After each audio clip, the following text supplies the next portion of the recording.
Assalamualaikum warahmatullahi wabarakatuh. Selamat siang anak-anak. Selamat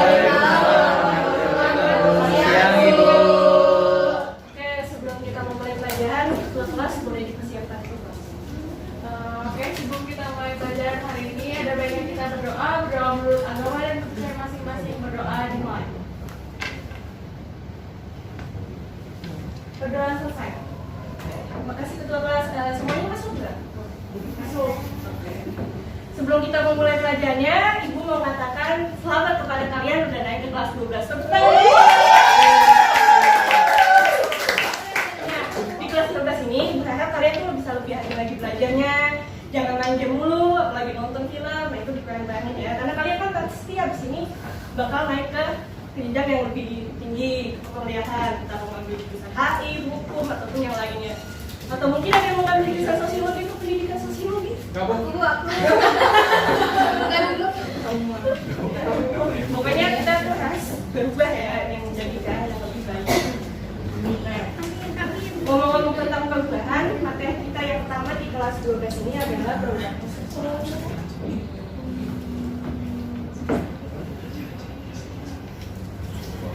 Nah, tujuan pembelajaran kita pada hari ini itu apa aja sih? Yang pertama itu ada konsep perubahan sosial, yang kedua ada faktor penyebab perubahan sosial, dan yang terakhir itu ada faktor pendorong dan juga penghambat dari perubahan sosial. Nah, sebelum masuk ke materinya itu, nah kita tuh dulu pasti sering banget nggak sih belanja baju atau apa itu secara offline langsung datang ke toko, atau beli di pasar, atau beli di toko, atau beli di mall. Nah, tapi semenjak COVID-19 apalagi ya, kita tuh pasti lebih sering belanja online, entah karena harganya lebih murah ataupun kita nggak usah capek-capek pergi ke sana. Nah, menurut kalian nih, benar atau salah sih kalau perubahan sosial belanja online itu bukan dikategorikan sebagai perubahan sosial? Ya, jawabannya itu salah karena perubahan sosial signifikan tidak memerlukan adopsi oleh seluruh masyarakat. Meski tidak semua orang menggunakan belanja online, dampaknya sudah jelas terlihat dalam struktur ekonomi, perilaku konsumen, dan operasional bisnis, menunjukkan belanja online sebagai bagian penting dari perubahan sosial. Oke, kan tadi kata kamu itu kalau belanja online itu merupakan sebuah perubahan sosial. Nah, tapi belanja online itu juga termasuk nggak sih ke dalam modernisasi? Saya mau coba jawab, Bu. Menurut saya itu termasuk ke dalam modernisasi atau enggak itu iya termasuk, karena modernisasi ini kan merupakan transformasi dari masyarakat tradisional menuju yang lebih maju lagi dan kompleks. Nah, modernisasi ini ditandai oleh adanya adopsi teknologi baru dan perubahan gaya hidup. Nah, penggunaan belanja online ini mencerminkan adopsi teknologi digital dan perubahan cara orang membeli barang, menunjukkan kemajuan infrastruktur digital dan logistik sebagai bagian dari modernisasi masyarakat. Nah, tadi kan katanya Jakia itu kalau belanja online itu masuk ke modernisasi. Nah, tapi bagi sebagian masyarakat yang masih nggak bisa nih belanja online, masih melakukan belanja offline, itu tuh masuk ke dalam sebagian masyarakat itu tidak bisa mengikuti perkembangan zaman atau teknologi nggak sih? Saya mau jawab, ya benar. Jadi walaupun belanja online ini masuk berkembang pesat, tapi sebagian dari masyarakat ini masih memilih atau hanya bisa belanja langsung di toko.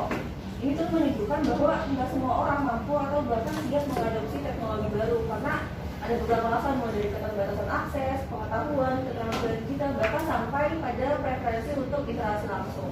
Oke, makasih. Jadi betul ya dari jawaban tiga teman kalian bahwa kalau belanja online itu termasuk dalam perubahan sosial dan juga modernisasi.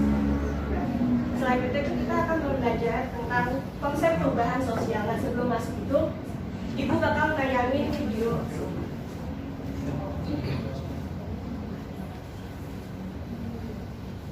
Apa sih yang ada di pikiran kamu pas dengar soal revolusi industri? Revolusi industri itu keadaan di mana kehidupan kita terpengaruh oleh perubahan global, yaitu perubahan besar yang menyeluruh di berbagai aspek industri. Nah, sekarang kita ada di era revolusi industri 4.0. Tapi kalau langsung di era 4.0 sih, era revolusi industri 1.0 sampai 3.0-nya mana? perbedaannya? Kemunculan revolusi industri 1.0 terjadi pada tahun 1784 yang ditandai dengan ditemukannya mesin uap sebagai mesin produksi industri. Sedangkan kemunculan revolusi industri 2.0 terjadi di tahun 1870 dengan mulai beralihnya penggunaan mesin uap ke mesin listrik. Kemudian, di era revolusi industri 3.0, fungsi manusia mulai beralih ke mesin-mesin produksi tani yang sudah menggunakan kecerdasan robotik dan berdasarkan sistem otomatisasi. Nah, era 4.0 ini dijuluki dengan Internet of Things. Semua hal terintegrasi dengan internet dan akan membuka peluang terciptanya produk-produk inovatif dan pasar baru yang akan menggantikan produk lama. Kalau dibandingkan, perbedaannya terletak pada jenis teknologi, tingkat efisiensi biaya, ramah nilai, dan lingkup jangkauan yang luas. Semua ini bisa terjadi karena dunia kini ada di era di mana revolusi industri secara tidak langsung mengubah kehidupan kita. Salah satu contohnya cara kita bekerja yang sekarang jadi semakin mudah karena adanya bantuan mesin yang terintegrasi dengan internet.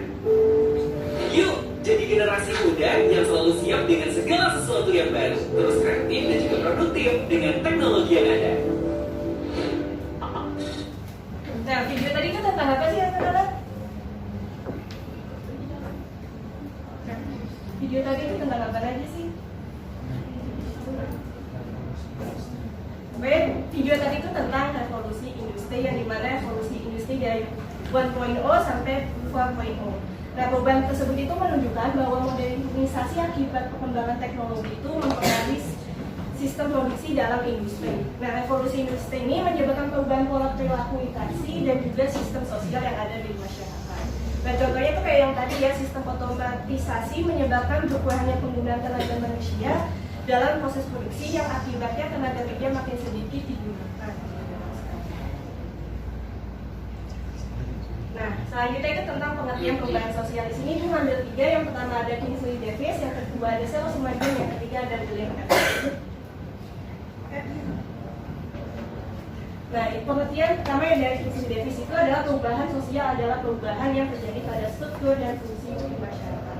Contohnya itu kayak apa? Contohnya itu kayak kesetaraan gender sekarang yang dimana perempuan itu sekarang sudah bisa bekerja ataupun juga sekolah dengan mudahnya tanpa adanya.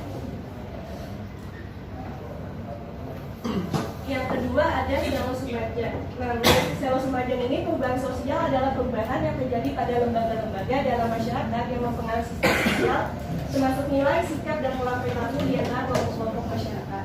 Contohnya itu kayak misalnya sekarang itu kan kurikulumnya ada kurikulum apa namanya Merdeka. Sebelumnya itu kan kurikulum Petilas hari ini. Nah, itu tuh mempengaruhi lembaga yaitu lembaga pendidikan yang dimana itu kayak siswa ataupun baru itu mendapatkan ada perubahan di dalamnya.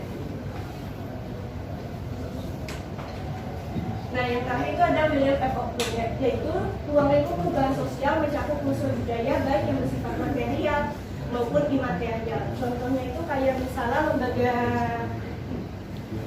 contohnya itu kayak aplikasi belanja online yang memunculkan cara hidup praktis dalam masyarakat, yang dimana menunjukkan bahwa teknologi itu yaitu unsur material itu mempunyai pengaruh kepada unsur imaterial yaitu pola konsumsi yang baik.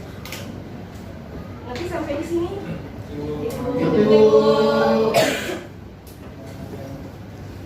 Nah, selanjutnya itu tentang faktor penyebab perubahan. Yang pertama itu ada perubahan kondisi lingkungan. Perubahan kondisi lingkungan ini contohnya kayak mana? Contohnya itu kayak misalnya masyarakat yang hidup di daerah pesisir pantai, dimana misalnya kalau daerah itu terkena banjir ataupun tsunami kan mereka harus pindah. Nah, itu kan mempengaruhi cara hidup mereka dari mata pencaharian dan juga interaksi sosial, yang dimana misalnya dulu mereka bekerja sebagai nelayan, nah sekarang kan bekerjanya lain sesuai dengan kondisi lingkungannya yang ada di sini. Yang kedua ada perubahan jumlah penduduk. Nah, dengan bertambahnya penduduk menyebabkan terjadinya perubahan struktur masyarakat, terutama yang menyangkut lembaga-lembaga kemasyarakatan. Nah, berkurangnya penduduk juga menyebabkan adanya aktivitas transmigrasi juga berpengaruh pada perubahan struktur masyarakat. Nah, yang ketiga itu ada kemajuan teknologi. Kemajuan kemajuan teknologi itu membawa perubahan signifikan dalam cara masyarakat berkomunikasi, bekerja, dan hidup. Teknologi ini dapat menciptakan peluang baru, tetapi juga tantangan dan diskusi. Nah, yang terakhir ini ada terjadinya konflik sosial atau peperangan. Konflik antara individu dengan kelompok dengan kelompok dapat berpengaruh besar pada perubahan sosial budaya seperti misalnya pertentangan individu dengan tradisi kebudayaan di lingkungan. Nah, selanjutnya ini kita akan mempelajari tentang faktor pendorong perubahan sosial. Yang tadi juga ada 4. Yang pertama itu interaksi dengan kebudayaan lain dan mudahnya akses informasi. Nah, contohnya kayak sekarang kan kebudayaan dan suaranya atau kehidupan kan udah mulai masuk, dan di sini kan jadi masyarakat Indonesia mulai ikut kayak cara berpakaian mereka ataupun lagu-lagu. Yang kedua ada heterogenitas penduduk. Yang ketiga ada keterbukaan orientasi masa depan dan sikap menghargai masyarakat terhadap budaya baru, dan yang terakhir ada pemerataan pendidikan ekonomi serta akses informasi dan teknologi. Nah, yang terakhir ini ada tentang faktor penghambat perubahan sosial. Yang pertama itu ada tentang kurangnya interaksi dengan masyarakat lain dan keterbatasan akses ke dunia luar. Yang kedua ada homogenitas penduduk. Yang ketiga ada pemahaman ideologi yang tertanam kuat, sikap tradisional, prasangka, dan ada istiadat yang meningkat, dan yang terakhir ada ketimpangan sosial. Nah, sampai sini masih mengerti kan? Nah, latihannya segitu dulu. Nah, sekarang ibu pengen ada di bagi kelompok, yang ini kelompok 1 dan yang ini kelompok 2. Nah, ibu akan kasih tentang analisis kasus.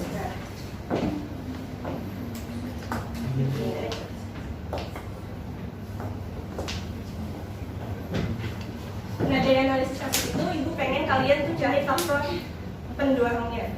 Waktunya 2 menit. Mulai sekarang, Bu? Mulai besok juga. Maaf ya, Bu.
Ya, Bu, ya udah.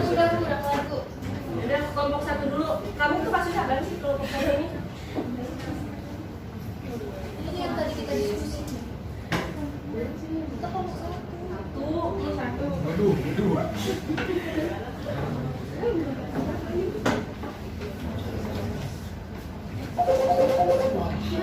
Iya.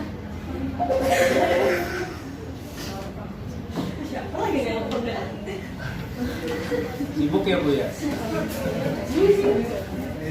Kelompok 1 kan? Enggak, jadi ada kalau misalnya faktor penyebabnya itu ada kemajuan teknologi, terus ada perubahan lingkungan, ada perubahan jumlah penduduk, itu kayak jadi migrasi penduduk muda ke kota besar, terus kembali juga ke pengetahuan teknologi yang bawa kembali ke desa. Terus habis itu faktor penyebabnya itu ada interaksi dengan kebudayaan lain. Contohnya itu kayak ada peningkatan pariwisata di desa Konggo yang memperkenalkan produk pada praktik modern dari pengunjung. Terus satu lagi faktor penyebabnya itu ada mudahnya akses informasi. Itu misalnya kayak internet yang memungkinkan penduduk mengakses informasi global dan meningkatkan literasi digital dan adaptasi teknologi. Terus habis itu ada faktor pendorongnya itu yang pertama ada keterbukaan. Jadi warga desa Pongok ini menerima perubahan dan inovasi teknologi. Yang kedua itu ada orientasi masa depan. Nah, ini tuh bisa keinginan untuk memajukan desa dan meningkatkan kesejahteraan ekonomi melalui teknologi. Yang ketiga ada sikap menghargai budaya baru, yaitu penerimaan terhadap teknologi dan metode baru dalam kehidupan sehari-hari, dan yang terakhir ada pemerataan pendidikan dan akses teknologi. Itu contohnya kayak program pelatihan digital yang diberikan oleh pemerintah dan organisasi lokal. Tadi kamu maksudnya yang tentang desa Ponggok di Kabupaten Klaten ya? Ya. Itu faktor penyebabnya. Nah kalau kelompok 2 nih, kasusnya apa nih? Kelompok 2 kasusnya industrialisasi dan urbanisasi di Kota Batam. Latar belakangnya, Kota Batam di Kepulauan Riau adalah salah satu kawasan industri utama di Indonesia.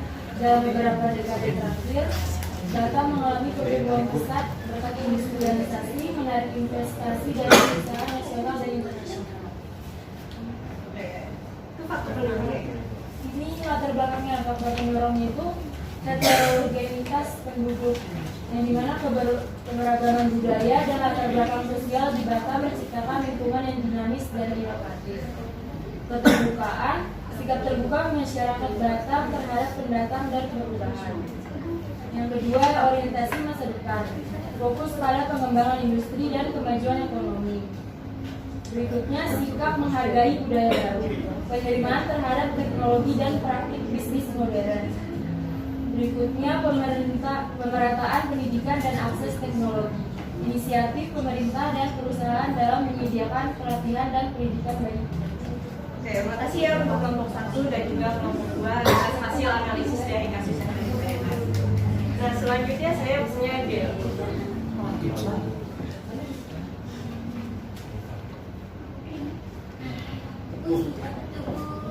Udah Del ini apa sih? Game ini? Enggak, Bu. Enggak, Bu. Ya, maaf ya, Bu ya. Nggak boleh tuh ya. Cara mainnya. Kan tadi udah dibagi kelompok, ya ini kelompok 1 dan kelompok 2. Nah, di sini saya punya 4 pertanyaan. Yang dimana setiap pertanyaan itu ada tingkatan poinnya. Jadi kalau misalnya 100 itu lebih mudah dan 500 itu lebih susah. Ih, bisa nih. Bisa nih. Sabi kan? Sabi, Bu, sabi. Udah, kelompok 1. Pilih apa tuh? Kita pilih yang 500. Serem. Yang jawab iya, pokoknya baru sosial 500 poin, Bu. Yang jawab Dela. Nah, Nah, pertanyaannya nih, menurut William Blackburn ada 3 perubahan sosial akibat pengaruh teknologi yang meliputi kombinasi elemen baru, penemuan kebudayaan, dan juga penyebaran inovasi. Nah, sebutkan ketiga perubahan sosial tersebut. Yo. Mungkin tadi Bu di Belanda ya. Kasih tahu nih. Jawabannya pertama discovery, terus diffusion, terus infination. Yakin? Yakin, I believe you. Kunci nih. Kunci dong Bu. Jawabannya adalah Betul. Ya.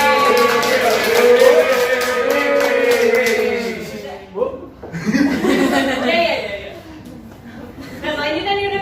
Nah, satu lagi aja deh. Kelompok 2. Pilih yang mana nih? Olina.